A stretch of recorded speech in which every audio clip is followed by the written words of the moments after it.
On a Tuesday morning in April of 1970, at the Dawson County Fairgrounds in Lexington, Nebraska, Silas Thorne made a decision that most men in the crowd considered a death sentence for his bank account. The air was thick with the smell of churned earth, diesel exhaust, and the nervous sweat of farmers looking for a bargain in a world that was rapidly becoming too expensive for them to inhabit. Silas was 23 years old, with grease under his fingernails and the weight of an 80-acre family legacy resting on his shoulders, a legacy that was currently missing its most vital component, a working tractor. At the far end of the auction lot, tucked away like a shameful secret, sat a 1950 Farmall M. To the uninitiated, it looked like nothing more than a heap of oxidized iron. The original red paint had long since surrendered to a shade of mottled brown that resembled dried blood. Its rear tires were flat, the rubber cracked into 1,000 tiny canyons, and a family of starlings had made a permanent residence in the rusted air cleaner. It had been parked in 1952, the year Silas was born, and it hadn't felt the heat of combustion in nearly 20 years. The auctioneer, a man with a voice like gravel in a blender, didn't even want to waste the breath. "Folks, we are looking at the last item of the morning," he shouted, waving a dismissive hand toward the Farmall. "This here is from the old Miller estate. Been sitting in a collapsed barn for 2 decades. Probably good for a few gears if you're desperate, or maybe as a decorative piece for someone who hates their lawn. Do I hear $50 for this genuine piece of Nebraska rust?" The crowd, a sea of weathered faces and faded denim, erupted in a chorus of low chuckles. No one moved. The smart money was at the other end of the lot, where the brand new John Deere and International Harvester machines gleamed with the promise of modern hydraulics and power steering. Silas Thorne stepped forward, his voice quiet but steady. $100, he said, bidding against the silence and himself. The laughter didn't just ripple through the crowd, it roared. $100? Someone yelled from the back. "Son, you could buy a decent horse for that and have better luck plowing." The auctioneer didn't wait for a second bid. He knew there wouldn't be one. "Sold, to the young man in the thorn cap for $100. As Silas walked toward the clerk's table to hand over his last 2 $50 bills, he felt a shadow fall over him. It was Miller Vance, the owner of the Lexington John Deere dealership. Miller was a man who lived in the future, always smelling of expensive aftershave and the new rubber of machines that cost more than Silas's entire farm. He looked at Silas with a mixture of pity and professional disdain. "Silas, I knew your father, and he was a man who understood the value of $1, Miller said, his voice dripping with a patronizing warmth. "What you just did out there, that's not an investment.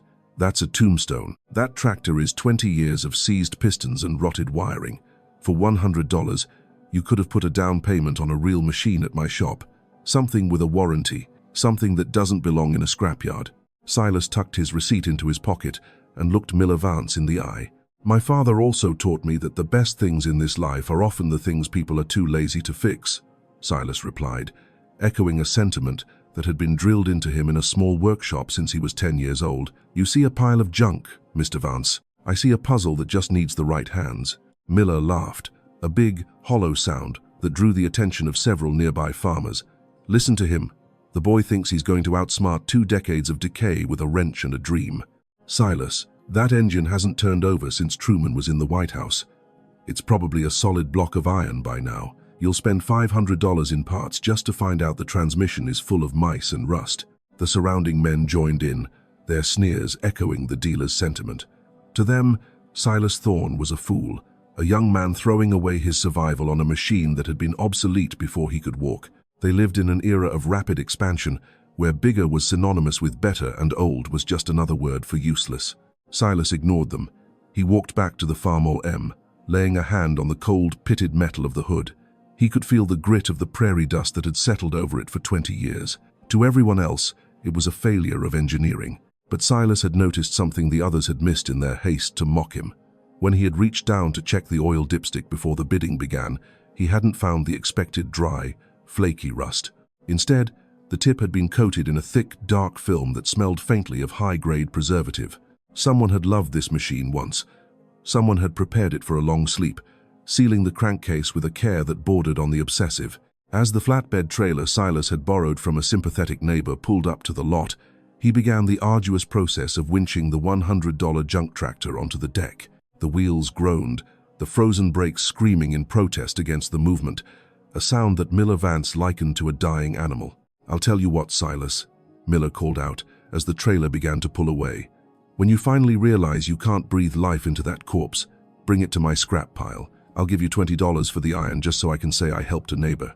Silas didn't look back.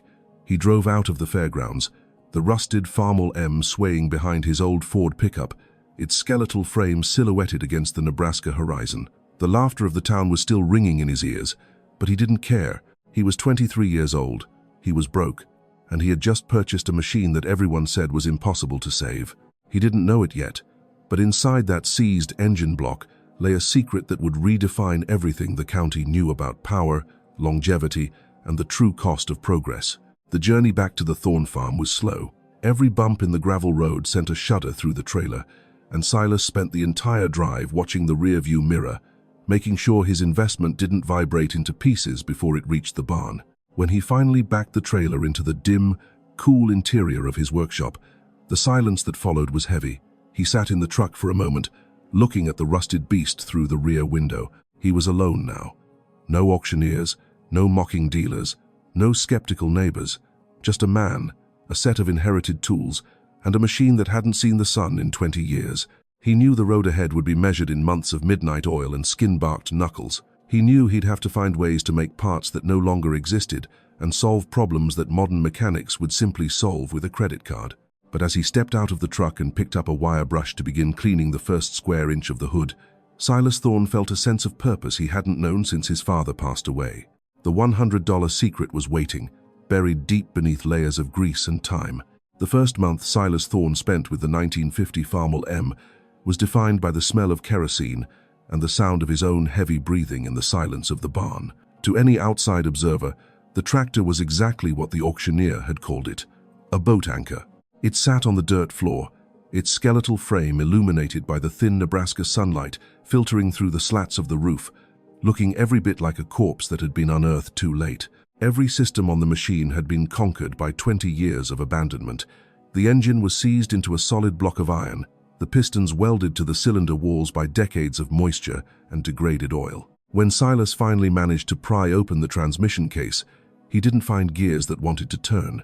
He found a sprawling complex of mouse nests and a thick, corrosive sludge that had once been lubrication. The radiator leaked from 6 different places when he dared to pour water into it, and the electrical system was a nightmare of frayed wires and crumbling insulation that looked like a tangle of dead vines. Silas stood in the center of his father's workshop, surrounded by parts that hadn't moved since 1952, and felt the immense weight of the town's expectations. But it wasn't the kind of expectation that breeds success. It was the kind that waits eagerly for a crash. In the small community of Lexington, your business is never just your own. It belongs to the diner counters and the feed store aisles. Word of the Thorne boy and his $100 stupidity had spread faster than a prairie fire. Every time Silas drove his old Ford pickup into town for supplies, the conversation at the Jessup State Bank or the local cafe would stop just long enough for the whispers to begin. He'd walk past men who had known his father for 30 years, and he would hear the same refrain over and over. They said he was throwing away his survival. They said that Walter Thorne, a man who had known how to squeeze a dollar until the eagle screamed, would be spinning in his grave if he could see his son elbow deep in a pile of Miller estate junk. Miller Vance, the John Deere dealer, made sure to keep the joke alive. He would often stop his dealership truck at the edge of the Thorne property, leaning out the window with a grin that never reached his eyes. "How's the archaeology project, Silas?" Miller would call out, his voice echoing across the north field. "I've got a brand new 4440 sitting in the showroom with your name on it. Just give up on that red rust bucket, and I'll give you a trade-in value for the scrap iron." Silas would just wave a grease-stained hand and keep working, but the words stung more than he let on. He was 23 years old, and he was being treated like a fool by the very men he needed to respect. To Silas, however, the tractor wasn't a failure, it was a puzzle. He remembered his father's voice, rough as sandpaper but steady as a mountain, telling him that every broken machine was just a series of problems waiting for a solution. The first problem was the seized engine. A professional mechanic would have charged him hundreds of dollars just to disassemble the block, money Silas simply didn't have. So, he went to the library. He sat under the hum of the fluorescent lights, studying Farmall repair manuals, engineering texts, and machinist handbooks until his eyes blurred. He taught himself the delicate art of cylinder, boring, and valve seat cutting, learning how to listen to the metal the way a doctor listens to a heartbeat. The real struggle began when he realized he couldn't simply buy the parts he needed. The 1950 Formel M was an aging model, and in the 1970 market, parts were already becoming a luxury for a young man with 80 acres and a mounting pile of debt. When he found that the original pistons were beyond salvation, he didn't call the dealership. Instead, he mail-ordered oversized blanks from a supplier in Ohio and spent 3 months in his workshop, hand-fitting them to the block with a precision that bordered on the obsessive. He became a scavenger of his own heritage. He salvaged gears from broken machinery tucked away in the back of neighbors' barns, and when a tool didn't exist for a specific task, he built it himself. He fabricated a custom boring bar from scrap steel and an old electric motor, a piece of industrial archaeology that looked like something from a much simpler age. He spent hundreds of hours grinding and fitting and adjusting, his world shrinking down to the 1,000th of an inch that separated a running engine from a solid block of scrap. His nights were lit by a single bare bulb hanging from the rafters. He would work until his knuckles were raw and his back felt like it was being compressed by a hydraulic press. There were moments, usually around 3 o'clock in the morning, when the silence of the barn felt like a physical weight, and he would wonder if Miller Vance was right. He would look at the disassembled transmission, the rotted wires, and the cratered radiator, and think about the 80 acres outside that were waiting for a plow. He was falling behind the planting schedule, his neighbors were already finishing their first pass, and he was still fighting 20 years of rust. But then he would find a small victory. He'd clear a mice nest from a cooling passage, or he'd finally hear the satisfying clack of a gear engaging for the first time since the Truman administration. He noticed that while the exterior was a ruin, the internal components, those protected by the mysterious, high-grade preservative he'd found earlier, were in remarkably good shape. Someone had intended for this machine to survive. Someone had put in the effort to seal the crankcase with waterproof compound, protecting the crankshaft and bearings from the very moisture that had destroyed everything else. This realization gave him a second wind. He wasn't just fixing a tractor, he was honoring a secret intent. As he moved into the second year of the restoration, the laughter in town didn't stop, but it changed in tone. It went from mocking to a strange, bewildered curiosity. People began to notice that the Thorne boy wasn't giving up. They saw the light in the barn burning at all hours, and they saw him hauling home scrap iron that somehow turned into working tools. Silas Thorne was becoming the county's laughingstock, but he was also becoming the most talented mechanic Lexington had seen in a generation, though he was too tired to realize it yet. The junk tractor was still a pile of parts, but for the first time in 2 decades, those parts were starting to remember how to be a machine. By the spring of 1972, Silas Thorne had aged a decade in 3 years. The isolation of the barn and the relentless pressure of the planting seasons had carved deep lines around his eyes, but his hands had stayed steady. He was no longer just a farmer. He was a man who had memorized every bolt, every gear, and every internal passage of the 1950 Formel M. It was during the final, meticulous cleaning of the engine block that the mystery of the $100 junk tractor finally began to unravel. Silas was hunched over the iron block with a high-intensity lamp and a fine wire brush, stripping away the last remnants of 20-year-old grime. As the metal began to gleam under the light, he noticed a faint outline stamped into the iron near the rear of the block, a series of numbers that didn't match any standard International Harvester designation he had seen in his manuals. He wiped the area with solvent and leaned in. The numbers were preceded by a small stamped X, a designation used in the 1950s for factory test mules. He sat back on his heels, his heart beginning to thrum against his ribs. A test mule was a machine that technically didn't exist in the public record. Back in 1951, International Harvester had been secretly developing the components that would eventually power the next generation of tractors, specifically the 706 series. To test these high-stress designs without alerting competitors, they had modified a small batch of standard 560 frames with prototype internal components. These machines were built with materials and tolerances that were far too expensive for mass production. Most of these experimental units were supposed to be scrapped once the data was collected, but Silas realized he was looking at a survivor, a machine that had somehow slipped through the cracks and ended up at a dealership in Nebraska 20 years ago. As he began to measure the internal components, the evidence became undeniable. The cylinders weren't standard, they were bored out significantly larger than a typical Formel M. The pistons he had been struggling to fit were different, heavier, crafted from a high-nickel alloy designed for extreme heat, and featuring a much higher compression ratio than any commercial engine of that era. The camshaft had a profile Silas didn't recognize, designed to keep valves open longer to breathe in more air. This wasn't a 60-horsepower engine, it was a factory-tuned monster capable of 90 or perhaps even 100 horsepower, disguised in the skin of a rusted utility tractor. The indestructible nature of the engine came from the fact that it was built for failure. Testing it was engineered to be pushed far beyond the limits of a normal machine. With this new understanding, Silas didn't just reassemble the engine, he tuned it to the specifications of the prototype. He spent another 2 months adjusting the timing and the fuel delivery, knowing now that the machine could handle pressures that would shatter a standard block. The neighbors still laughed when they saw the rusted brown hood through the barn doors, but Silas felt a quiet, internal fire. He knew he wasn't just fixing a tractor anymore, he was reviving a piece of engineering history that had been buried in the mud. The morning of the first true test was clear and cold. Silas had invited no one. He didn't want the mockery of Miller Vance or the pity of the local farmers if the machine failed. He climbed into the seat, which was still cracked and weathered, and placed his hand on the starter button. He set the choke, adjusted the throttle just as he had practiced 1,000 times in his mind, and pushed. The engine didn't just start, it erupted. It didn't have the smooth, polite rumble of the new John Deere tractors at the dealership. It had a deep, raw scream, a sound that was far too large for the frame it inhabited. Black smoke shot from the exhaust stack, clearing the starling's old nesting grounds in a single, powerful breath. As the oil began to circulate and the high alloy pistons found their rhythm, the sound smoothed out into a thunderous, rhythmic roar that made the very rafters of the barn vibrate. Silas sat there for a long time, the vibration traveling up through the seat and into his bones. Tears pricked at his eyes, but he didn't wipe them away. He put the tractor into gear, and for the first time in 20 years, the 1950 Farmall M moved under its own power. He drove it out of the barn and into the Nebraska sunshine. The tires were still mismatched, and the paint was still a ruin of brown and red.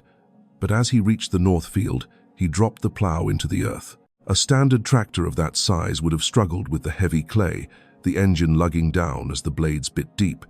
But the test mule didn't even flinch. It pulled the three-bottom plow through the earth as if it were cutting through warm butter. The torque was immense, a slow and steady application of force that seemed to ignore the resistance of the soil. Silas looked back at the furrow he was leaving. It was deep, straight, and perfect. In town, people heard the sound. They looked toward the Thorne farm, wondering what kind of engine could make such a noise. Miller Vance, standing on the lot of his dealership, heard the distant, metallic scream and felt a strange prickle of unease. He knew the sound of every modern machine he sold, and this wasn't one of them. It was a sound from a different era, one that had been built for work rather than speed, and it was currently tearing through the Thorne family's north field with a ferocity that defied explanation. Silas spent the rest of the day plowing. He didn't stop for lunch, and he didn't stop when the sun began to dip toward the horizon. He worked until the 80 acres were turned, the old Farmall M running cooler and steadier at the end of the day than it had at the beginning. He realized then that the secret wasn't just the alloy or the bored-out cylinders. The secret was that this machine didn't know how to quit. It had been designed by engineers who wanted to see how far iron could go, and Silas had been the one to give it a second chance to prove it. As he parked the tractor back in the barn that night, he patted the warm iron of the hood. The laughter in town didn't matter anymore. He had 90 horsepower of prototype steel under his seat, and he had a farm to save. The next 3 decades on the Thorne family land were a long lesson in stubbornness and the slow collapse of modern machinery myths. As the 1970s gave way to the volatile 1980s, the face of American agriculture changed in ways Silas Thorne never imagined. While his neighbors participated in what economists called the Great Expansion, borrowing millions of dollars to buy more land and the newest John Deere machines, Silas stayed loyal to the Farmall M that everyone had once called junk. He watched land prices skyrocket from $419 an acre to over $2,147 in just 10 years. The banks were practically begging farmers to borrow, and many believed the good times would never end. But Silas remembered his father, a man who had never borrowed a dime after paying off his original mortgage in 1950. He chose to live small, saving every penny and keeping his prototype engine running with mechanical intuition rather than a credit card. The farm crisis of the 1980s hit like a hammer. Interest rates climbed to 21.5%, turning operating loans into burdens that could not be carried. While corn and soybean prices fell through the floor, Silas stood on his 80 acres and watched his vintage Farmall M continue its labor. He didn't owe any man a cent, while around him, more than 300,000 American farms began to disappear. The men who had laughed at him at the 1970 auction were now facing foreclosure notices. Miller Vance, the arrogant dealer, no longer drove his truck out to mock Silas. His showroom, once full of shiny green iron, was half empty, and his dealership sign eventually went dark as sales plummeted and repossessions piled up. Silas remembered how Miller had called his tractor a tombstone, but it turned out that massive debt for modern machinery was the real tombstone for many in the county. By the 1990s, Silas Thorne's reputation had completely inverted. He was no longer the fool with a pile of rust. He was a legend in Dawson County. Mechanics at the big dealerships were often baffled by the complexities of modern hydraulics and onboard computers, but Silas, who had learned every inch of his test mule engine, could hear a faint knock and know exactly what needed adjusting. His Farmall M worked for 30 years without a single catastrophic failure. The secret was that it had no computers to override the operator, no sensors to tell it when to stop. It was built with raw pulling power and a steady torque, designed by engineers who wanted a machine that would pull until something broke, rather than a machine that would protect itself. Silas often told those who came to him for advice that modern equipment was built for speed, but the old ways were built for work. The contrast between Silas and the changing world became clearest when large-scale construction projects began to cut through the county. He watched contractors with $600,000 excavators sink into the bottomless black muck of the Nebraska swamps. Young engineers with advanced degrees would look at those stuck machines and claim nothing could move them. But Silas knew the problem wasn't horsepower, it was traction and patience. Time and again, Silas would drive his 90-horsepower prototype Farmall M to those sites. Using a system of chains and pulleys he had fabricated in his workshop, he did what the modern recovery winches could not. He never charged for the work, only asking for a donation to the local historical society to preserve the old ways. By 2005, Silas was 58 years old and his Farmall M was 55. It still wore its coat of rusty brown paint and the dents of decades of hard labor. But inside that engine block, the high-nickel alloy pistons and the special camshaft still operated as perfectly as the day he first fired them up in 1972. Silas had managed to buy 40 more acres from a neighbor facing bankruptcy, not to expand, but to save their family legacy. He applied the lessons of biology he had learned by watching how the earth responded to clover and manure, rather than the expensive chemicals the dealers always pushed. His farm was not the largest, but it was the most sustainable, an oasis of living soil in a land exhausted by debt and industrial farming. The mockers at the diner and the fairgrounds had grown old, and many had lost their land. When they drove past Silas's field and saw the rusted red and brown tractor still pulling deep furrows, they didn't laugh anymore.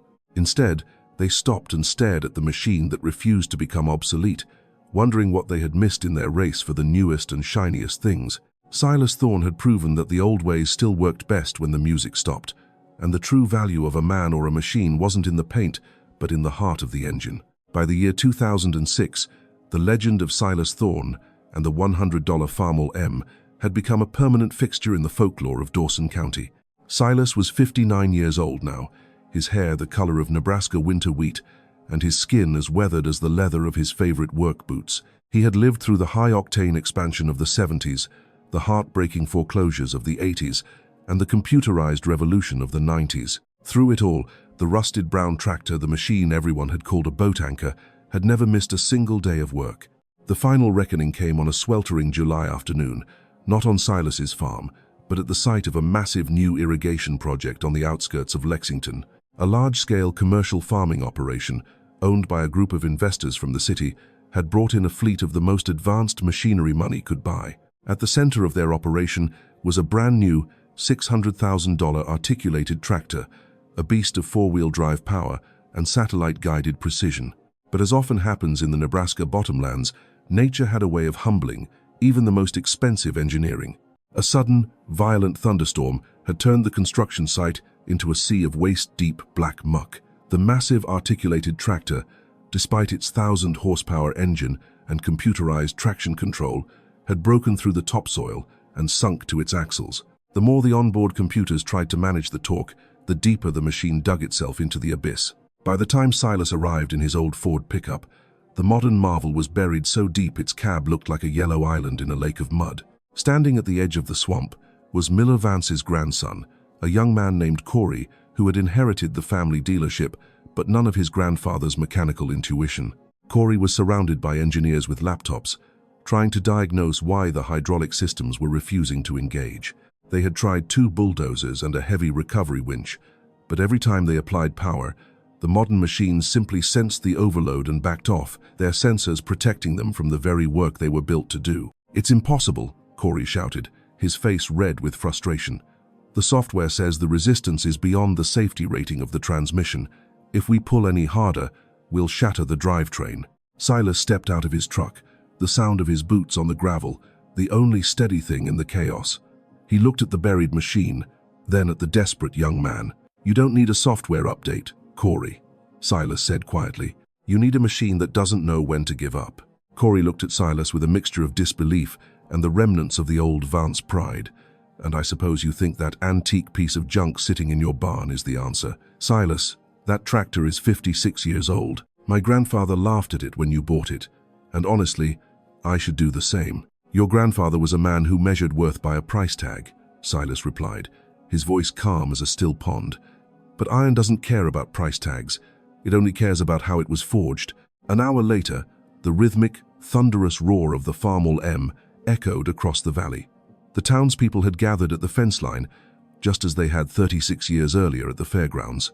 They watched as the rusted, brown tractor crested the rise, trailing the same black smoke that had signaled its rebirth in 1972. Silas had attached the heavy steel chains, the ones with links as thick as a man's wrist, directly to the frame of the test mule. He positioned the Farmall on a patch of ground he knew was supported by a limestone shelf 4 feet down. He didn't use a computer. He used the vibration of the seat to tell him where the earth was solid. He signaled the crew to stand back. As Silas opened the throttle, the $100 secret was finally revealed to the entire county. The engine didn't lug down.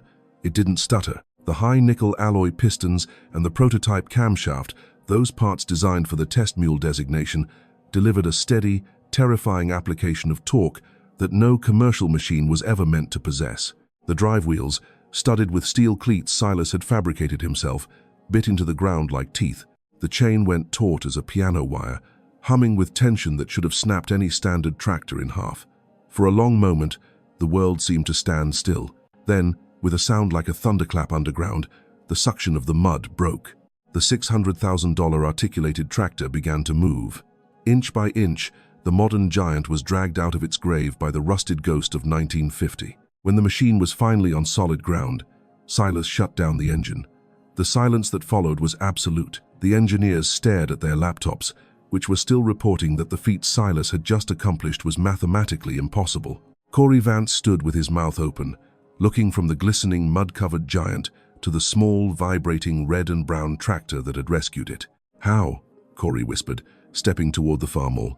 "How did that engine not shatter?" Silas climbed down from the seat, his joints creaking, and wiped a smudge of oil from the hood. "Because this isn't just a tractor, Corey. This was an International Harvester test mule. When they built this block in 1950, they weren't trying to make a profit.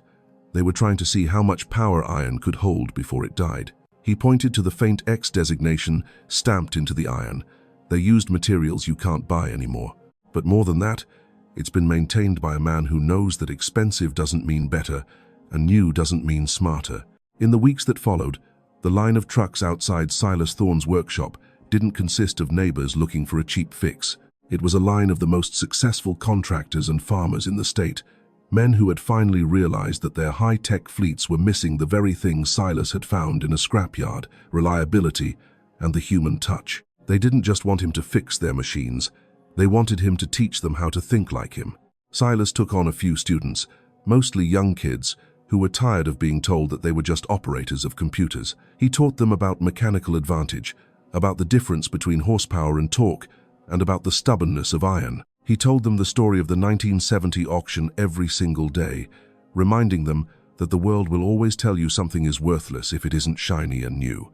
On his 78th birthday, Silas walked out to the barn. The Farmall M was still there, parked in the same spot where he had first winched it off a trailer 38 years before. He hadn't sold it. even when collectors offered him $12,500, a sum that made his $100 investment look like a miracle. The hidden compartment in the crankcase was empty now, the money and the deed long since used to help other families keep their land during the hard years. He realized that the true secret in the engine block wasn't the hidden money or the high-strength alloy. The secret was the grit it took to see value where everyone else saw junk. Silas sat on the porch of the house his grandfather had built, looking out over 80 acres of dark, rich soil that was now debt-free and thriving. He heard the distant whistle of a steam engine from the neighbor's farm and smiled. The world would keep moving faster, the machines would keep getting more complex, and people would keep forgetting the lessons of the past. But somewhere in Nebraska, there would always be a shed behind a barn where an old machine sat waiting, ready to prove that the old ways still work when nothing else does. Silas Thorne had paid $100 for a piece of iron, and in return, it had given him a life of meaning, a reputation that would outlast the rust, and a secret that would never truly be silent.